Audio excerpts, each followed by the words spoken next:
Good evening. Patty Hearst has been taken into custody. The FBI says Patty Hearst was picked up today in San Francisco. The Hearst newspaper heiress has been missing for 19 months. First, she was kidnapped. Then she announced that she had joined ranks with her kidnappers, members of the Symbionese Liberation Army. She called herself Tanya. She was later indicted in connection with a San Francisco bank holdup and labeled a fugitive.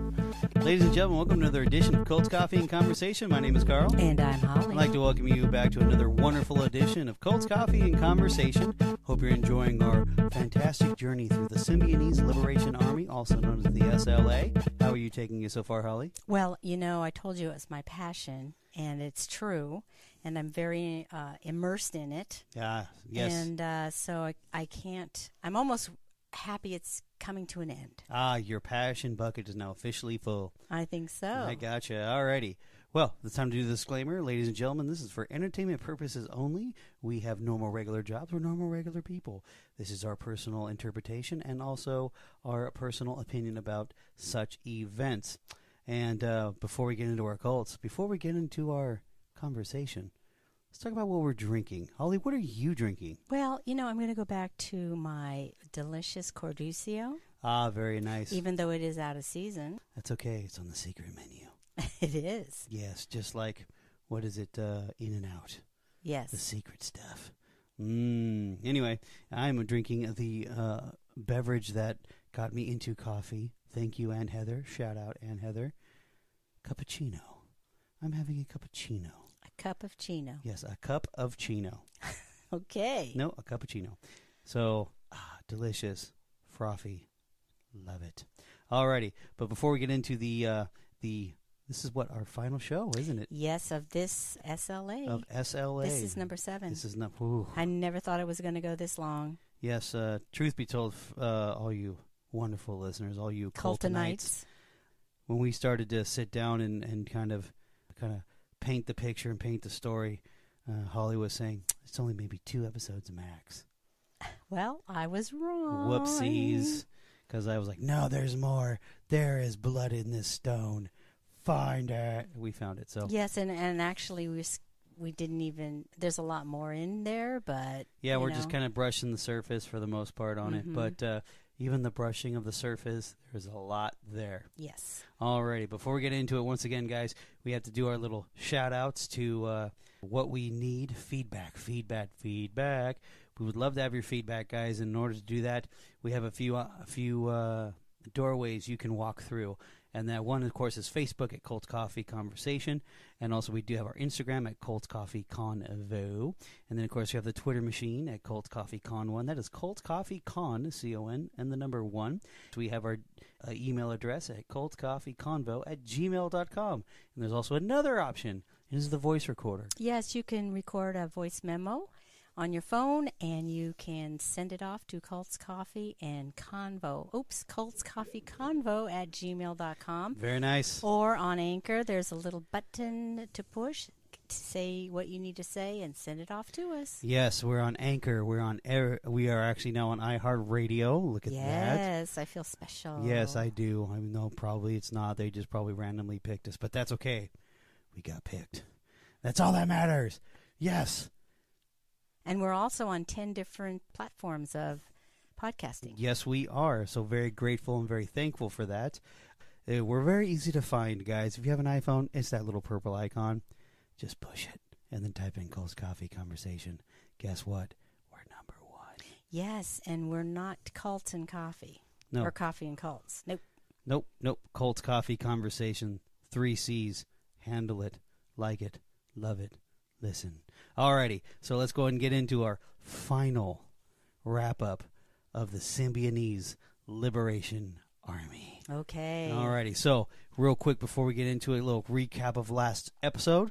They are now gone from the ranch in Connecticut, I believe. No, it was New York. I'm sorry, New York. They were Connecticut, then New York. And then Pennsylvania, back and forth, yes. All over the neck of the woods. But now they decided to take the group to Sacramento. So, Holly, take it away. Kathy Solia and Jim Kilgore, they did tell them to come to Sacramento. Mm-hmm. They were kind of surprised at that, but it took a couple of weeks to prepare to return to California. packing and travel arrangements had to be made. It took longer than normal because all they had was a payphone to use on both ends of the coast. The plan was for Jack Scott to drive Patricia to Las Vegas to his parents' home. From there, she would be picked up by Jim Kilgore, Kathy's boyfriend, and escorted on a bus to Sacramento. Sacramento was about an hour and a half outside the Bay Area. Close enough, but where there was less of a chance of Patricia being recognized. The group assembled back together in Sacramento, unsure how Harris made it there. They along with Steve, Kathy, and Joe Salea, Jim Kilgore, and Martin Borton, they made up a new group called the New World Liberation Front, NWLF. Their new focus of revolutionary activities was now bombing. Wow, that's extreme. Because DeFries disdained bombing, even though it was a common method of leftist groups in those days. Bombs would go off, after hours and just damage property, but not people. The SLA preferred to use the murder and kidnapping. That's a nice little switch. The group had their bitter disagreements, mainly between Bill Harris, of course, and Michael Borton. Add to that, Bill, Emily, and Patricia were the only ones not generating any revenue. Technically, they couldn't work because they were very high profile. Now, they had 3 different apartments. Patricia spent her days reading. Emily did household chores and errands. And Bill tried to boss everybody around. Shocker. What jobs the others had barely covered their own expenses, let alone the 3 fugitives. Now, the petty crimes were committed, like shoplifting, purse snatching, and stealing from the U.S. mail truck. Horse meat was purchased just because it was cheap. I don't even know where you'd buy horse meat. That's just so disgusting. First of all, where are they at? They're in Sacramento. Now, the joke about Sacramento is it's nothing but a cow town. That is true. So it's a bunch of ranches, and, hey, you never know. I guess you would have a local slaughterhouse? Probably. That's just disgusting. Agreed. So being cooped up and doing crime just to survive, the SLA members thought they were going nowhere. With discussions about making bombs, at too much money trying to free Little and Romero not possible, they finally decided to do another bank robbery. The Guild Savings and Loan was carefully chosen for location and easy getaway. There were no security cameras. This time the robbery was for money, not propaganda. On the morning of February 25th, 1975, Jim Kilgore and Michael Borton entered the bank, instructing the teller to open the safe. They grabbed coins and cash out of the teller's drawers. Now, the coins they grabbed happened to be just pennies. Okay. The haul was $3,700. It wasn't a huge amount, but they were able to leave before the police showed up. That's smart. With only 2 robbers, it appeared to be a run-of-the-mill bank robbery, not a revolutionary statement. Smart. This success gave them new energy. Patricia cased a bank in Marysville, California on her own. In the end, the group decided upon the Crocker National Bank in Carmichael, California. Now, that's right outside of Sacramento. The reason was, since it was a busier bank, more money could be taken. They imagined up to $100,000. Nice. Since they were experienced bank robbers and they had never been caught, they were willing to risk a high-profile bank. The plans were made. What could go wrong? Now, let's talk about that Crocker National Bank robbery. After a year and a half, Joseph Romero and Russell Little were still locked up for the Marcus Foster assassination. Now, they were in Alameda County Jail, meeting with Little's attorney, when they lunged at 2 guards and stabbed them with pencils. One guard was struck in the neck. That's not good. And the other in the eye. Not good either. Grabbing the jailhouse key for the gun locker from the guard, they were opening up when one of the guards punched the electric lock and allowed the other officers to enter and subdue Little and Romero. With their cash inflow from the Guild bank robbery, the three plus grand, full of pennies, in the World Liberation Front was back to making bombs. Now, they set off 2 bombs, one at the PG&E Tower in San Bruno and one over the fence at the PG&E substation in San Jose. Now, the planning was for the Crocker National Bank in Carmichael was a larger and more detailed than the Guild Bank job. Now, since this was a bigger bank, they felt that they needed more people involved for the heist. They stole 3 cars, stole wallets to use as IDs, to rent the van, and then rent a garage to store the cars. A few days before the robbery, Michael Borton arrived to go over the plan and to do a dry run. Bill Harris masterminded the plan, which was 4 people were the invasion team, would enter the bank, 2 would stand guard outside to shoot at the police in case they showed up, 2 others would drive the switch cars. Borton thought their plan was crazy and involved too many people. After hours of debate, Borton agreed to Bill's plan. Now here's the breakdown of the team. Michael Borton, Jim Kilgore, Emily Harris, and Kathy Salaya were the ones on the invasion team. Bill Harris and Steve Salaya were waiting outside the bank to cover them in case the police should show up. Wendy Yoshimuro drove a car to pick up Bill and Steve. Patricia drove a car to pick up the invasion team. Now, we have a person we're going to talk about. Her name is Myrna Opsahl. Yeah, let's do some background on Myrna Opsahl. Now, Myrna was born in Cheyenne, Wyoming, where she was raised a Seventh-day Adventist. Now, she went to nursing school in Riverside, California, and that's where she met her husband. Her husband's name is Trygve. Well, it's a Scandinavian name. Looks like Trygve. Could be Trygve. We'll call him Trygve. Okay. Now, he was also going to medical school. They were married in 1954, shortly after they went on a medical mission to Trinidad. After their mission, they decided to settle down in Carmichael, California, which is outside, of course, Sacramento. Now, they had 4 children. Trygve, right? Mm-hmm. So we're calling it now? Yes. It's a very odd spelling, folks. The medical practice at a local hospital, and she was a homemaker.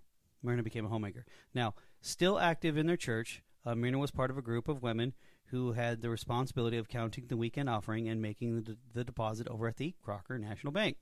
That particular Monday, one of the women in the normal rotation had an engagement, so Myrna took her place. Now, arriving with her 2 friends at opening time, she noticed 4 young people with hunting clothing, end quote. It seemed odd for a beautiful spring morning. She had an adding machine in both of her hands, so the young man in front of her naturally held the door open for her. Very nice manners. I like that, even though you're robbing a bank.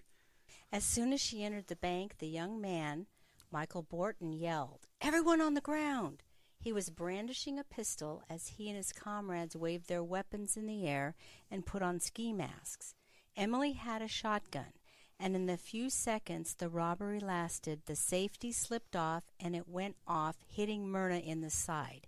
She slumped down, bleeding heavily. The robbery continued, with the 4 of them scrambling to find money and traveler's checks. Borton asked one of the tellers where the traveler's checks were, and she said they didn't have any. Kathy Salaya kicked her in frustration. After Emily yelled out, 90 seconds, they left, walking around Myrna's body. Now, Patricia was driving a van and picked up Emily, Kathleen, Borton, and Kilgore as they ditched the Firebird that they used as a getaway car from the scene of the crime. Now, Patricia heard Emily say, "Maybe she'll live." Kilgore said, "No, I saw her." Unfortunately, Myrna did not live. She was rushed to the hospital where her husband worked. The teller who Kathy kicked went into premature labor, and she lost her baby. Now, in discussion that went down during the bank robbery, Kilgore said if Myrna had not been in between Emily and him, the gun would have hit him instead. Emily accused her of killing Myrna because her husband was a doctor, which made Myrna a bourgeois pig. All this hit the media, and the radio labeled it as SLA-style operation, end quote. Now, this addition to the Little and Ramiro trying to escape a few weeks before, this put heat on the group. Now, Bill Harris also mentioned that the Governor Ronald Reagan restored the death penalty law. They will be all guilty of felony murder punishable by the death penalty. The take of the robbery was only $15,000. far less from the 100,000 they were hoping for. Their high hopes that followed the Guild savings and loan robbery vanished in a blood of Myrna on their hands. After the Crocker National Bank, immediately after the robbery, the group laid low in their Sacramento apartments. The police found fingerprints in the Firebird. They discovered the rented garage where the cars were stored with more fingerprints. Once again, Bill Harris was getting restless and decided the group needed to move back to San Francisco. There was more available help and cover there. With the stolen money, they were able to rent 2 apartments. Because Patricia and Steve Celaya were a couple, she did not have to stay connected with the Harrises anymore. Each person seemed to go about normal activities. Steve Celaya, Jim Kilgore, and Michael Borton resumed their painting business. Using a fake name, Kathy Celaya took a waitressing job at the Sir Francis Drake Hotel. Wendy Yoshimura moved in with other friends, and Joe Celaya found work too. Obviously, Patricia and the Harrises were not able to work. They were hanging around in the apartments. Patricia found feminism was something she was passionate about, so she had feminist study groups.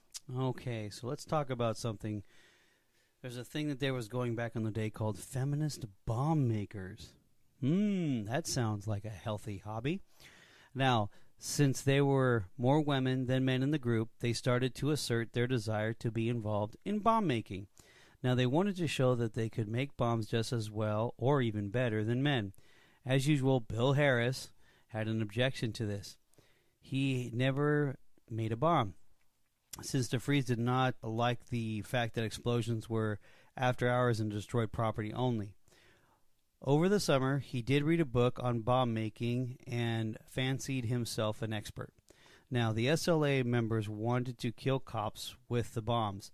He argued if successful, this would start a government crackdown on the general population, would in turn have the people rise up to revolt against the government. Eventually, all of them agreed. Finally, deciding on bombing police stations, they started to do the process of bomb making. Now, this activity bonded the group because it was finally real revolutionary activities. On August 7th, Patricia and Joe took a bomb to the police station in the Mission, and Wendy and Kathy took a bomb to one in Sunset. These are police stations. Knowing that the buildings were reinforced, they felt putting them under police cars would be more symbolic. Both plans failed. The Mission bomb failed to detonate, and they could not find a target at Sunset. After practicing in a remote area in Northern California, they planted a bomb under a police car in Emeryville, California. This is a city in between Oakland and Berkeley. It was successful. The car was destroyed, but there were no injuries. The next day, they sent a communique from the New World Liberation Front claiming responsibility. The reason was for the shooting of a 14-year-old boy. They ended the communique with the tagline of the SLA, "Death to the fascist insect that preys upon the life of the people." Now that they were back on track, there were 2 bombing scenarios planned. Now, the first one was a set of 2 bombs off the Marine County Police Complex. The first one exploding under a police car, and the second exploding under the front door of the police where they were coming out. Bombs went off, but in reverse order, and no one was hurt. Patricia and Joe Celaya did that one. Now, the second one was in Los Angeles against the LAPD for the shootout. Jim Kilgore, Kathy Celaya, and Bill Harris went with Bill's newly built large pipe bomb. Now, their original target, they drew suspicion, so they drove around Los Angeles. Kathy and Jim started fighting, and Jim punched her. Bill defended Kathy, and he and Jim started brawling. Now, after they calmed down, they saw a police car parked in front of the IHOP on Sunset Boulevard in Hollywood. Now, rigging the bomb to go off when the car started. Now, the bomb failed. Now, the bomb would have killed 2 officers and the people sitting in the restaurant. Now, frustration was running high in the group since they had little success with the bombings. Their apartment leases were ending, and they needed to find new places to live. The Harrises found a place, but Patricia and Steve Celaya rented their own apartment. Wendy Yoshimura stayed with them often. It appeared that at this time that their lives were becoming normal. Patricia and Steve went on hikes, and all of them went to drive-in movies. The FBI was actively pursuing leads. It was difficult because at that time no one wanted to talk to the FBI. It was still reeling from the reputation stain of the J. Edgar Hoover era with the civil rights abuses and more. Also, there were a lot of sightings of Patricia Hearst, but these were not viable. It just bogged the whole investigation down. The first break in the case was Walter Scott, Jack Scott's brother. He was a soldier of fortune, and when his mother and father helped transport Patricia across the country, they decided not to let Walter know. Well, evidently Walter did find out and went to the FBI with what he knew. This led the FBI to Jack and Mickey Scott. Now, those were the people that had them in the farm. The Scotts wanted to avoid testifying in jail time.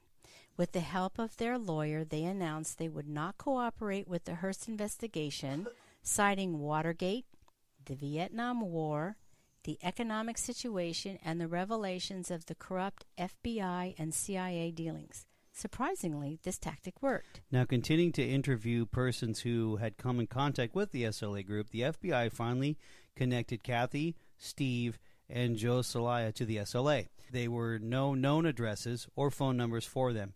Even their father was not able to get any information from them after meeting them in San Francisco for a family reunion. Then, through a random persons connected to the other peoples in the case, the FBI was able to track down the Celaya painting crew. They followed them for a few days and discovered that they were living in between two apartments. It was unclear who lived in which apartment, and if they were there, any others were living with them. Now, Patricia was happy in her living situation because she and the Harrises were no longer tied together. Wendy Yoshimura visited her daily, and they talked about studying about feminism, and then Steve Celaya came home, and they had quiet dinners and went to bed. Now, in the other apartment, Bill Harris had turned it into a bomb-making factory where the guns and the ammunition were everywhere. The FBI decided to concentrate on the apartment that Kathy Celaya lived with the Harrises, and she was, which of course she was the link to the SLA. On September 17, 1975, after Kathy had left for her painting job, the FBI agents saw a man and a woman leave the apartment in jogging outfits. They believed the two were Bill and Emily Harris. When they returned from their jog, they took clothes to a laundromat. One of the agents decided to go into the laundromat to ID them. The agent saw a scar on Bill's knee and verified it with the U.S. Marine Corps. The FBI had to be careful how they apprehended the Harrises because they did not want another shootout.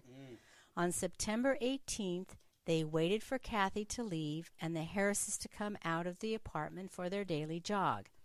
Upon their return, the agents stopped them at the door and said, "We are the FBI." Bill said nothing, but Emily tried to run. She was stopped after about 10 steps. She had nothing but profanity to say to the agents. They inked them on the spot and ran their fingerprints. They got 'em. Although it was a good day for capturing the Harrises, Patricia Hearst was still the one to find. As an afterthought, agents decided to check out the other apartment. One agent was guarding the front as two others went around the back. They saw two women sitting at the kitchen table. Wendy was showing Patricia a letter she was writing her boyfriend, Willie Brandt, who was in prison. All of a sudden, there was a crash as the back door was broken and the agent yelling, "Freeze! I'll blow her head off," as he pointed the gun at Wendy. Patricia froze. There would be no shootout. The agent realized who was standing before him. "Are you Patty Hearst?" he asked. "Yes," she said. Wendy identified herself too. He asked about weapons and explosives in the apartment. She told him there was a shotgun in the bedroom and 2 carbine rifles in the closet, plus pistols in each of their purses. All right, so now after the arrest, the FBI took her downtown to the federal building. Now, the news of her arrest have been leaked. Now, she exited the car. She smiled at the photographers and the flash of the revolutionary sign as high as her handcuffs would allow. Inside the building, she was fingerprinted and photographed. She refused to sign the paper to her rights had been given to her.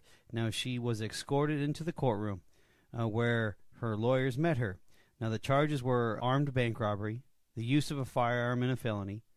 This was for the Hiberia bank robbery. She pleaded not guilty.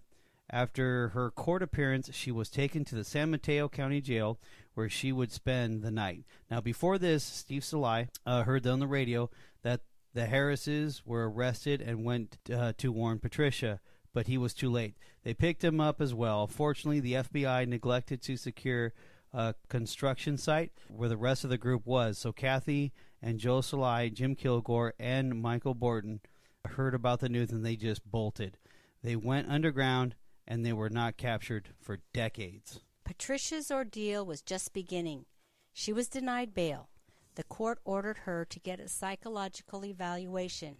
Through her behavior, it appeared she was not backing down from the revolutionary rhetoric. The evidence against her was piling up. Number 1, she was indicted for the Hibernia bank robbery. 2, for the machine gun spree at Mel's Sporting Goods store. Oh, yeah. 3, the kidnapping of the teenager during her flight from that incident. Oh, yeah. 4, the bait bill from the Crocker National Bank robbery, where Myrna Opsfall was killed and found in the apartment where she was arrested in a stack of cash in the refrigerator. Her father, Randolph Hearst, hired F. Lee Bailey, a well-known attorney for getting people with the most serious of charges out of trouble. He stopped all communication between Patricia and Stephen Celaya and any other revolutionary people. She saw only her family and friends from her pre-SLA life. Slowly she came back around to bonding with her family. Eventually she was let out on a $1.5 million bond. That's a big fat bond, especially back in those days. Oh my gosh, Yeah. It's like what? $5 million Yeah, or $5 something. million Yeah. bond. Well, hey, the Hearst, they're wealthy. Now, the trial started on February 4th of 1976, 2 years to the day after her abduction. Now, we will not be going over the trial in this podcast, guys. You can look it up. But you can, like I said, you do your homework, folks. Do your homework. We can't do all the lifting. Now, on March 19th, the jury went out for deliberation, and it took them less than a week to come back with a verdict. The verdict was guilty on both counts. The charges were for the armed bank robbery and the use of the firearm in a felony. Now, she was sentenced to 7 years. 7 years? That's it? Yep. 7 years, and only served less than 2.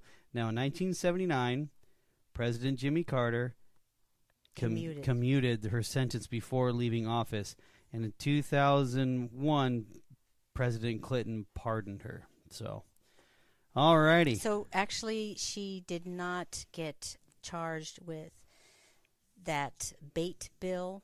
Right. The bait bill evidently is a dollar bill that's put into the money. Yeah. That so they can track identifies it. Yeah. Yeah. And she didn't get charged with that. She drove the getaway car, but that is a capital murder charge. Right. That's... And that's what F. Lee Bailey wanted to prevent at all costs. Because, 7 years, she did less than 2. And, for and all that. Yeah, and eventually she got everything, she was pardoned. Yeah. Well, let's talk about this person who doesn't like the bourgeoisie pigs, as she likes to call it. Well, let's just put it this way. Roughly, she's worth about $45 million. So apparently, she's definitely living the life of luxury. I know that there are some things where when they were releasing the documentary of the abduction of Patty Hearst, I think it was back in 2004, and also the one in 2018, earlier last year. Okay. She came out and was very defensive in a lot of things. Some of it she wasn't even available for comment, obviously, because there's also that book out that was written just a couple years ago, wasn't it? Is it the book I've been reading? Yes. Oh, yes. Yeah, the book you've been reading. I know that I was listening to the author and his speeches that he did when the book was open. He, to my understanding, from what I can interpret from what he's saying, he doesn't believe that she was brainwashed. He does believe that she was a member of the the Symbionese Liberation Army. Yes. He still doesn't believe her to this day. And, of course, from my understanding, when he was talking in an interview that he tried to get her on record and she wouldn't even, she wasn't very nice. Let's just put it that way. Right. It's called An American Heiress. Yes. The Patricia American Hearst Heiress story. Mm-hmm. Yes. What's the author's name? Do you remember? But, yeah. Well, let me look for it. Sure, no worries. He's very open and adamant. And it's Jeffrey Toobin, or Toobin. Yeah, Toobin. Mm-hmm. Jeffrey Toobin. He, on all the interviews he's given in regarding this book, because there's a lot of backlash from her about this book as well. She chose not to participate in that book. Yes. And like I said before, she is allegedly net worth is $45 million. It could be more, it could be less, but that's still a lot of money. She's living the life of leisure as a philanthropist. Well, my whole point is that these people, other than the ones that got killed in Los Angeles at the shootout, because, that's the way they lived and died that way. Right. The rest of them had very little. They should have been locked up for the rest of their lives. Yeah. Because they not only did bank robberies, they killed people. They killed people and did a lot of damage, okay? And especially the interesting part, and I don't know if I mentioned this before, but Russell Little and Joe Romero. So Joe Romero is still in prison, right, for this murder. Yeah, he did not do it. Okay, he drove the getaway car. He didn't put any bullets in Marcus Foster. No, and that was, let's see, who was it? Nancy Ling. Yeah, it was Nancy Ling. And it was Donald DeFreeze. Yeah, he did the final one. Mm-hmm.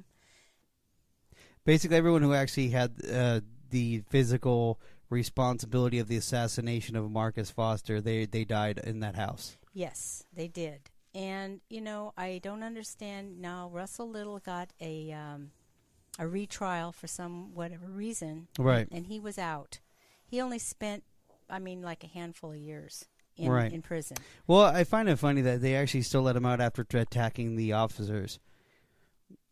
Yeah, I don't know. Yeah, that's weird. And then those attorneys were right there. I don't understand all of that. But, I don't understand why Joe Romero is still in prison for life. But it might be good. I was thinking, well, he's kind of nuts anyway and violent, so it's probably better that he's there. Right. Well, no, because they didn't have an interview with Little. Yes, he's on YouTube. He's on YouTube talking about it. And from what I can see, because he came from one of those privileged families. Yeah, he was the guy in Florida that wanted to be the astronaut. Yeah, so from what I can tell, if they did interview him at his place. It was in Hawaii. Oh, okay. Yeah, he's living in Hawaii. Ah, yes. Well, that's it, guys. Actually, it isn't. Oh. Sorry. Wait. Yeah, we still have to talk about those Kathy, people that were caught. Just what, 1999 they were caught? Yeah, there was Kathy Salaya. Yes. She was Sarah Jane Moore. Right. Yeah, they were. Yeah, they were caught. Well, just her. Wait. First off, it was her. Let's see. Sarah Jane Olsen. Excuse me. There's too many Sarah Janes in my mind. Gotcha. Sarah Jane Moore was the one that tried to kill President Ford. Okay. And she was also the one that helped out as an accountant during the People in Need. That's right. Yeah. Somehow the people that we were covering for Cold Coffee and Conversation, somehow they run in the same circles. Yeah, they all run in the same circles. Yeah, it's called Berkeley. Anyway, go ahead. In San Francisco, Bay Area. But Sarah Jane Olsen. She was caught in about 1999 or so. Right. Because America's Most Wanted had run her picture again and told the story. Because, this was like 25 years after the fact. Because she slipped away. Right. And she was found in Minnesota. Yes, and she was a housewife. She did a lot of, community work. She had children. Imagine being married to her and finding out, excuse me? Oh, yeah, that's what happened, by the way. Wow. And she did, I think, 14 years. So she's already out. But now, Kathy Salaya was the one, the gun, was it Emily or Kathy? It was Emily. Sorry, but so Emily, they found Emily Harris and no, the Harrises, they were already convicted and tried. They were out though. They didn't spend not even 10 years, I don't think, in. That's crazy because I mean they were basically having a bomb factory. Well, not only that, it was Emily who killed Myrna Opswell. Ah, and she has no regret to that. Okay, so in my mind, these people, the original crew, okay, were sociopathic. You think? They had no feeling for anybody. They had no concept of what anybody else's pain is. Okay, right. As far as Patricia Hearst, I think she's somebody that can be easily manipulated. Yes. Because by the end, she was with her family, during the court proceedings. Now, did we tell? We didn't do the sentencing, did we? Oh, yeah, we did. Yeah, we did. Yeah, she served 2 years. But she had a possibility of doing 35, and she didn't do that. Look at you, F. Lee Bailey, you smooth slide. Oh, and F. Lee Bailey was infamous in those days. Of course. Now, just he's so infamous you know, now. Well, he's passed. Well, but his reputation. Yeah. Well, now let's just go back to the Cults Coffee and Conversation Circle. Jack Hiles actually hired F. Lee Bailey to represent one of his, I think it was a deacon or something like that, who was tried for child abuse. Yeah. So that's another, F. Lee Bailey was a heathen. I mean, according to an IFB person. A heathen dog. Oh, yeah, he was. He drank. He did everything. Shut up. You guys are drinking inside the walls of your house, you stinking hypocrites. I don't know. I don't think they drank. Child, please. You take a look in their, liquor cabinet, and there's probably a bottle of scotch. Come on. They did other things that were way worse. Yeah. The least they could do was drink, right? Exactly. It would have been a relief. Right? That's so funny. Well, it's true. Yeah. But, so, it's just, something that this is kind of this is something that's not in the forefront anymore. I guess it's been so long. I mean, it's been, almost 45 years? Yeah. That it's been, and to me, it just seems like yesterday, so that means I'm pretty old, I guess. But, the thing, too, is I was mentioning to you earlier, I've heard 2 references from 2 different shows about the SLA.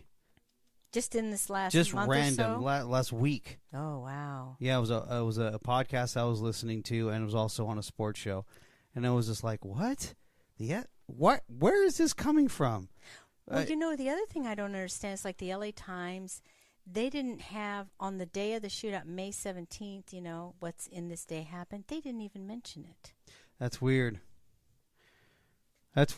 Yeah, to me, it's still very active in many people's minds. Well, that just means to say that the people writing that newspaper are probably 30. Or they don't care. Or they don't want to do their homework. Oh, that's true, too. Yeah, but, yes, this was a very interesting journey. Oh, now, let's get into this. Cult, yes or no? I say yes. It wasn't a religious cult, but it was a No, it wasn't a religious belief. one. It was a belief system because they did brainwash More her. of a political cult. Yeah, I mean, they had her reading these books, and they constantly, were teaching her about all these different ways, Right. Yeah, well, they had a lot of similarities to the religious cults. Brainwashing is one of them. Well, and all the militaristic things. Yeah, well, the thing is that, the majority of the cults that we've been covering so far, they all start good, and then they always go to that military. Well, this never started. This was not a fluff piece at all. It was death of the fascist pigs. Ah! I know. It's just like, oh, geez. Yeah, I think that there are cults that have been exposed on television recently that have those guns. Remember? Yes. Back in I don't know, it's back east somewhere, where they're Korean. Oh, and they're from the Moonies. Oh no, the son was one of the. Yes, it was the It was the Moonies, and he was the oldest son of the Moonies, and he decided to go on his own little merry way and have that gun cult. Yeah, and it's crazy. But that's, but this whole thing, fortunately, it didn't resurrect after the whole, after Patricia Hearst was found. Right. Everybody, even the ones that went underground, they went so far underground that they didn't really rise up. Well, no, because now it's rarely at all you hear about bombing anymore. Well, I hope it doesn't come back well, into no, fashion. What do you? Well, they do. Well, yeah, they did it from the World Trade Center. They tried in 1993 to bomb it. It's the same group, though. Wasn't it the same group? Well, yeah, it was so, yeah. The whatever. Yeah, but no, Muslim extremists. Yes. No, but I'm talking like it to just for a person of my age to sit here and think that Americans were actually. They were bomb gangs. Oh yeah, the Americans are trying to bring down our own government. But it's just we're just going to throw a bomb in the middle of a crowd. I mean, well, no, they didn't quite do that. But you know what I mean? It's just like, well, we're just destroying property. But that's not guaranteed. You're not going to hurt anybody. No, there is no guarantee. But I mean, you start doing that now. I shudder to think that you're going to get caught quick. Well, something that's not what they've done in Europe is they have these people, and they did it in New York City, where they just take a car or a van or a truck and they just start mowing people down, driving over them in a park or something. Or like in London, they had just the guys on the sidewalk, right, just mowing people down. So it's not exactly a bomb. Yeah, but it's still destructive. Yes, it's a similar thought, just to have chaos. So anyway, I don't know what else to say. Yeah, I'm not gonna lie. This was very interesting. Oh yeah, extremely eye-opening. Mm-hmm. And it was good. I enjoyed it. I thoroughly enjoyed it. Well, I hope everyone else did too. Yeah, because we're not going on a belief system. We're going on more of a political and actually aspect. The actions that they actually did. Right. Alrighty. Well, anyway, guys, that's it. The SLA, the Symbionese Liberation Army, is now complete. So are we going to maybe set out a teaser of maybe possibility of what we might be doing next? Yes, we'll be sending out a teaser sometime soon because this one's on me. And we're going to do something a little interesting. Let's just put it that way. We're just going to call it interesting because you know what I'm going to do. But the Coltonites don't. No, but it's going to be a big surprise. It's a big surprise. So there's your little cliffhanger, folks. And on that note, good night, Holly. Good night, Carl.